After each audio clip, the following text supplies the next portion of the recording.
to Mount Pleasant, but, well, it wasn't the same. I got a job and tried to fit in, but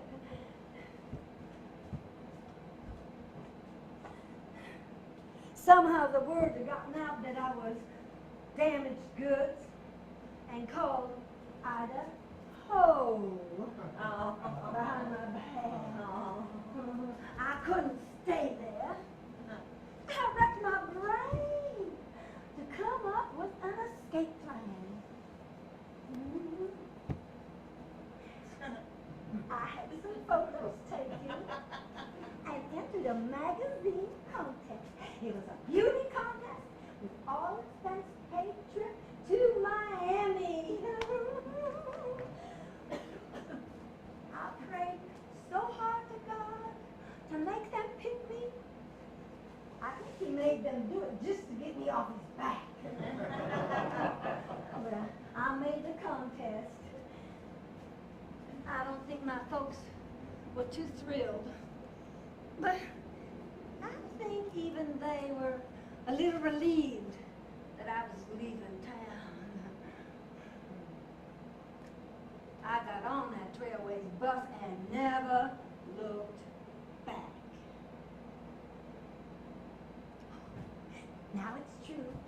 Miami in the 30s was a boom town. I've never seen such a place. Beautiful, dazzling, people everywhere doing exciting things. The beauty contest was rigged. We found out, but I didn't care. We got some new clothes and a week of beauty and charm schooling. I met a lot of other nice girls who were not going back home either.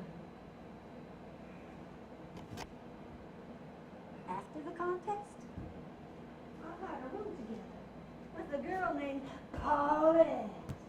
Paulette Dupree. Oh, she was a hoot, gorgeous. She could sing and dance like crazy. Paulette was on a mission tonight to find a wealthy husband. Oh, that was a happy time. Well, even though my past became a dim memory, I was very shy around men. But oh, Paulette wasn't. Ooh, she got a job singing the hotel nightclubs, supper clubs, and I tell you, she went to men like handfuls of hay. We set up what we call glamour camp at the Hibiscus Motor Car. Neither none of us had a car. I signed up with a modeling agency and got all kinds of jobs. High society fashion shows. Ooh, I love modeling hats. Luncheons, boat shows, Bacon beauty contests, you name it. I even posed for a photo that went on a box of lemons called Pucker Up.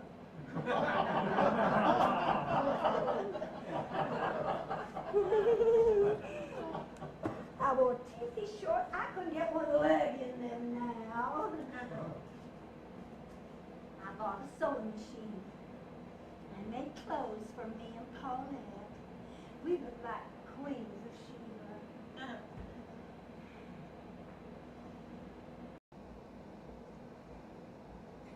I was getting more relaxed around men. What with being around all of Paulette's rejects and such. But I just wasn't interested. I was happy with my life. I didn't need anybody. Then when you don't care and you ain't looking, that's when he comes along.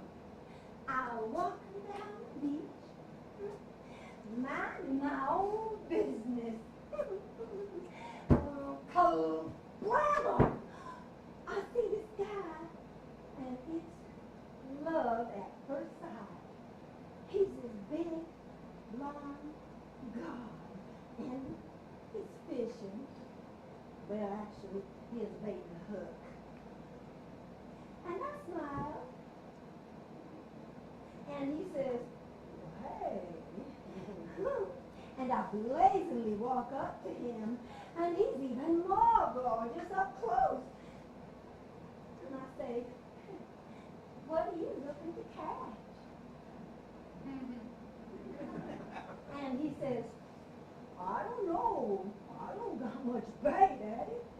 And I said, looks like you got plenty of bait. I'm flirting with him. He's flirting with me, too. We started talking, and he's this sweet, simple guy, Hal Lindstrom from Minnesota. Nothing like the jokers that Paul now went out with. He ran a little charter fishing boat and had his own house. He invited me over for a beer, and 2 weeks later, we were married at City Hall. Can you believe it? We just hit it off. We were two small town people living in the city. I made a demure off-white dress. But old Paulette stole the show, showing up in her red suit and hat to be our witness. We went to Havana for our honeymoon and came back and settled right comfortably into married life. Hal said, I didn't have to work, but I wanted to. I started cooking again, and I learned to make every fish, every way. We already had a key lime tree in back. That's when I perfected my pie recipe.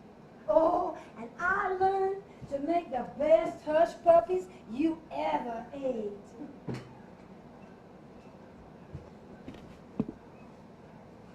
We would eat dinner, sit out on the dock afterwards, have a beer, and talk, laugh. We talked about having a family. I told Hal about my past before we got married. He said he didn't care, which made me love him more. Truth was, I wasn't sure if I could have children after, well, you know. But that didn't stop us from trying every chance we got. Woo-hoo! Oh, Dad. Life wandered on. We were like peas and carrots. We never argued. Only time Hal got vexed with me was when he was trying to teach me how to drive the car.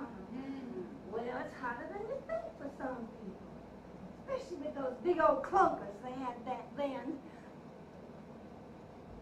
I had started doing product demonstrations for stores in the area, which I really enjoyed. They had come out with a whole bunch of household, appliances and kitchen gadgets on the market to make housewives' lives easier. I became the go-to girl to sell them. I loved talking to an audience that would gather around while I was demonstrating a vacuum cleaner or a slicer dicer. I could sell the product and make them laugh, and then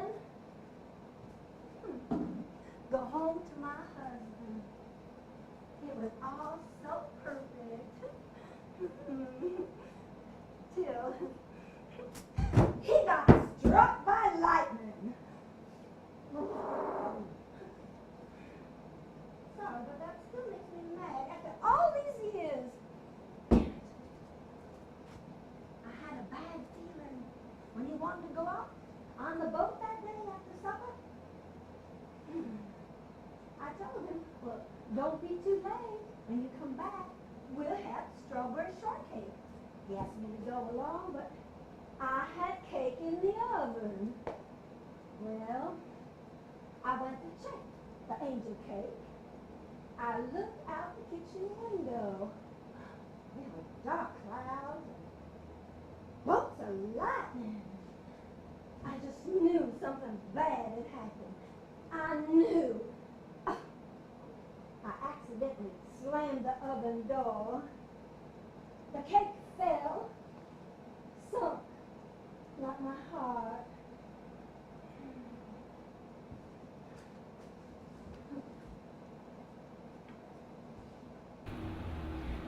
Coast Guard came by later. I just fell to pieces.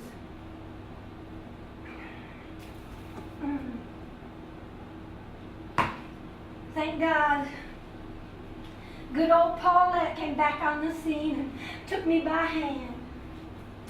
By this time, she had already gone to her first rich husband and had her sights on another. She had gone up in society. She had played her cards right. She had become an interior decorator. And I was her next project. She had her lawyers look through all the details of Hal's death and set me up in a gorgeous apartment in Coral Gables. I went back to the gaiety of the nightlife with Paulette. Even though my heart wasn't in it, as I tried to cope with the loss of Hal.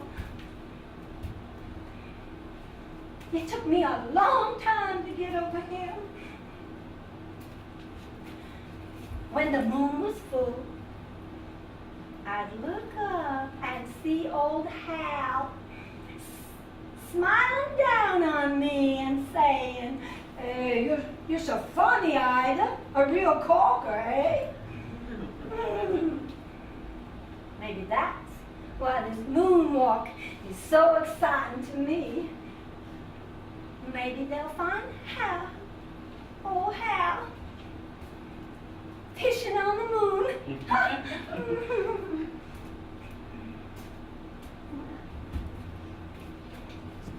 The war had come, and Paulette and I, we did our part for the cause. We worked at the USO, her singing, me dance, hostessing.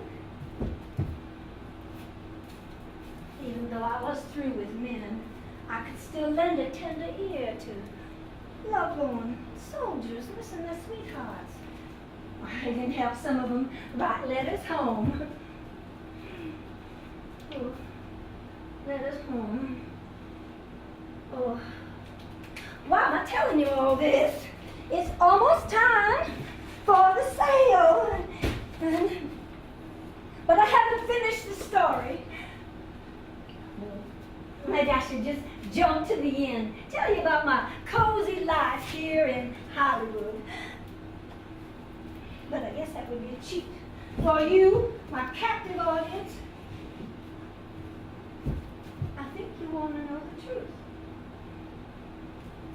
And for myself, pretending this part never happened, but it did, and it's bad, real bad. I'm not a bad person. So I'll be as brief as possible so we can move on. Well, I started working at the racetrack in Hialeah. I was a little older now, a little curvier, but with the help of Paulette's French makeup, I was still considered quite attractive. Like I said, I was through with men. Oh.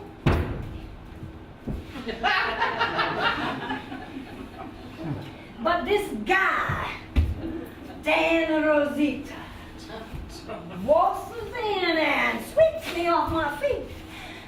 He had decided I was the woman for him, and there was no putting him off.